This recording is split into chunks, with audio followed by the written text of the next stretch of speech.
రాష్ట్రంలో gun culture పట్టుకొచ్చిందే car party అట. KCR sir ఏలువడిలా ఉన్నప్పుడే రాష్ట్రంలో గన్ కల్చర్ను తీసుకొచ్చిర్రట. కాంగ్రెస్ పార్టీ ఏలువడిలకు రాగానే గన్నులతోనే బెదిరించుకుంటా కమిషన్లు వసూలు చేసే పని పెట్టుకుంటారని అంటుంటే ఇప్పుడు అది బీఆర్ఎస్ పార్టీ పట్టుకొచ్చిందని ఎవరన్నారే బాలన్న అంటారా? ఇగో ఈనుండ్రి. మహిళా మంత్రి అడవిబిడ్డ సీతక్క గారు ఇక అసలు ముచ్చట చెప్పుర్రి. దండుపాల్యం, దండుకున్నపాల్యం, గన్ కల్చర్ అంతా కూడా బీఆర్ఎస్ హయాంలో బీఆర్ఎస్ ప్రభుత్వంలో జరిగింది. ఈరోజు కాంగ్రెస్ ప్రభుత్వం ప్రజాస్వామిక ప్రభుత్వం ఈయనరా ఏమంటుందో ఇక మస్తుగానే అన్నది మొత్తం ముచ్చటి నుండి. ఈరోజు గన్ కల్చర్ అని అంటున్నారు.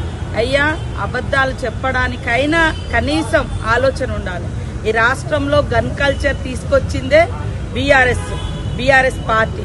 రాష్ట్రంలో గన్ కల్చర్ పట్టుకొచ్చి లొల్లులు చేసేటట్టు చేసిందే బీఆర్ఎస్ పార్టీ అని సీతక్క ఇట్లా అనుకొచ్చింది. అమ్మ సీతక్క, మరి కారు పార్టీ వాళ్ళు అంటున్నారని కాదు కానీ ఇప్పుడు మీ కాంగ్రెస్ పార్టీలో కూడా మంత్రి మేడం వెనకపోంటి తిరిగేటోళ్ళు కూడా అడ్డం పొడుగు నిలువు గన్నులు చూపెట్టుకుంటా కమిషన్లు అయితే అడుగుతుండ్రని ఇప్పుడు మీ షెయి సర్కారే అరెస్టు చేసింది కదా మేడము. మరి ఇప్పుడు అది గన్ కల్చర్ అనరా ఎట్లా? బీఆర్ఎస్ పార్టీ వాళ్ళు గన్ను కల్చర్ అలవాటు చేస్తే మీ కాంగ్రెస్ పార్టీ వాళ్ళు ఆచరిస్తున్నారా ఎట్లా? మీరు చెప్తున్న ముచ్చట ఇంటే అట్లనే అర్థమయ్యేటట్టు ఉన్నది. వాళ్ళు అట్లా బెదిరిస్తుండ్రనే కదా మేడము ప్రజలు కారుకు కాలిచ్చి షెయిల చేతులు కలిపిర్రు.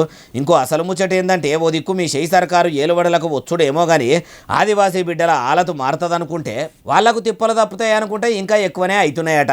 పొట్టకూటి కోసం అడవిని నమ్ముకొని ఇంత వ్యవసాయం చేసుకుని సంసారాలు ఎలా తీసుకుందామంటే అడవి ఆఫీసర్లు వాళ్ళను ముప్పు తిప్పలు పెడుతుర్రట. మూడు షెర్ల నీళ్లు తాగిపించినంత పనిచేస్తుర్రట.